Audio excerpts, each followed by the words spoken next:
මේ දැක ගන්න හැකි මේ තියෙන්නේ සීලර් කරපු රෙස්ටුරන්ට් ටේබල් එක සීලර් කපාගෙන 320 කපාගෙන දැන් අපි පාට ඇප්ලයි කරන්න තමයි ලෑස්ති වෙන්නේ. එහෙනම් බලාගමු අපි කොහොමද පාට මේකේ බැලන්ස් කරලා මේ එළ තියෙන තැන් තියෙනවා පාට වෙනස් තැන් තියෙනවා. මේ ටික හදාගෙන අපි කොහොමද පාට කෝඩ් දෙක ගහගන්නේ කියලා අපි බලමු. ඔව් අපිට තියෙනවා රෙස්ටුරන්ට් ටේබල් 4ක් පේන්ට් කරගන්න. හොඳයි අපි බලමු එහෙනම් කොහොමද කියලා මේක පාට ඇප්ලයි කරගන්නේ. මේ පාට දැන් ඇප්ලයි කරන්න හදන්නේ. අපිට බලා ගන්න පුළුවන්.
දැන් මේ ඔබට දැක ගන්න පුළුවන් මේ টপ කෝඩ් එක ගන්න 2K ලැකර් එකක් ගහන්න අපි ඇප්ලයි කරන්නේ මොකද රෙස්ටුරන්ට් ටේබල් එක තියෙන්නේ.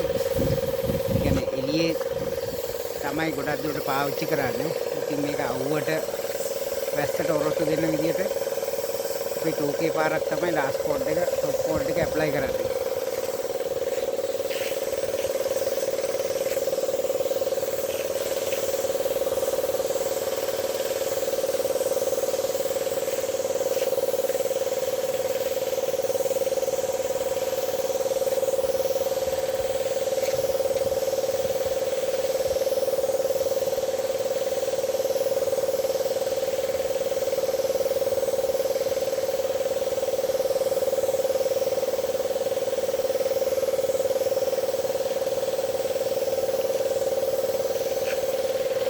මොකද මේකේ බීම වැටෙනවා, තේ වැටෙනවා, කෑම જાති වැස්සට තෙමෙනවා. ඒ වගේ ඔරොත්තු දෙන්න තමයි මේ 2K පාර අපි ඇප්ලයි කරන්නේ. ඉතින් මේ වගේ හොඳ නිමාවක් කරගන්න පුළුවන් මේ විදිහට ඒ ප්‍රමිතියට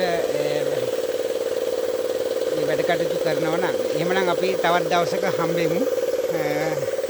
ඔබ සැමට බොහොම ස්තුතියි. එහෙනම් මේ නැරඹූ සියලු දෙනාටමත් ඔබටත් මේ වගේ අවස්ථාවක වැඩ කටයුතු කරගන්න පහසු වෙන්න තමයි අපි මේ වීඩියෝ එක කරන්නේ. ඉතින් බොහොම ස්තුතියි. නැවත දවසක හමු වෙමු.